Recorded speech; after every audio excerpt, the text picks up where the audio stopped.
Matthieu, chapitre 4. Puis Jésus fut emmené par l'Esprit dans le désert pour être tenté par le diable.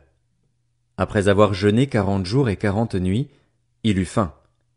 Le tentateur s'approcha et lui dit, « Si tu es le Fils de Dieu, ordonne que ces pierres deviennent des pains. » Jésus répondit, « Il est écrit, L'homme ne vivra pas de pain seulement, mais de toute parole qui sort de la bouche de Dieu. » Le diable le transporta alors dans la ville sainte, le plaça au sommet du temple et lui dit, « Si tu es le Fils de Dieu, jette-toi en bas.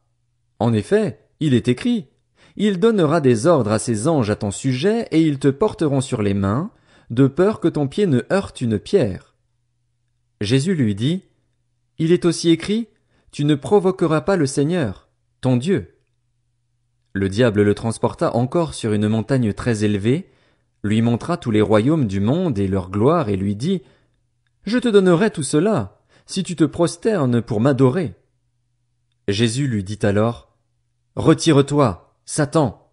En effet, il est écrit, c'est le Seigneur, ton Dieu, que tu adoreras et c'est lui seul que tu serviras. » Alors le diable le laissa. Et voici que des anges s'approchèrent de Jésus et le servirent. Lorsqu'il apprit que Jean avait été arrêté, Jésus se retira en Galilée. Il quitta Nazareth et vint habiter à Capernaüm, ville située près du lac, dans le territoire de Zabulon et de Nephtali, afin que s'accomplisse ce qu'avait annoncé le prophète Ésaïe. Territoire de Zabulon et de Nephtali, route de la mer, région située de l'autre côté du Jourdain, Galilée à la population étrangère. Le peuple assis dans les ténèbres a vu une grande lumière, et sur ceux qui se trouvaient dans le pays de l'ombre de la mort une lumière s'est levée. Dès ce moment, Jésus commença à prêcher et à dire, « Changez d'attitude, car le royaume des cieux est proche. » Comme il marchait le long du lac de Galilée, il vit deux frères, Simon, appelé Pierre, et son frère André, qui jetaient un filet dans le lac. C'étaient en effet des pêcheurs. Il leur dit, « Suivez-moi et je ferai de vous des pêcheurs d'hommes. » Aussitôt, ils laissèrent les filets et le suivirent. Il alla plus loin et vit deux autres frères, Jacques, fils de Zébédée, et son frère Jean, qui étaient dans une barque avec leur père Zébédée et qui réparaient leurs filets.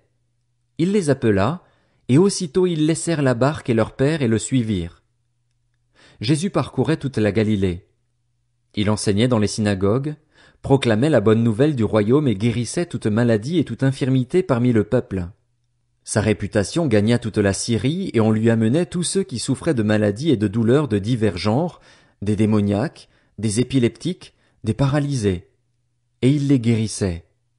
De grandes foules le suivirent, venus de la Galilée, de la Décapole, de Jérusalem, de la Judée et de l'autre côté du Jourdain.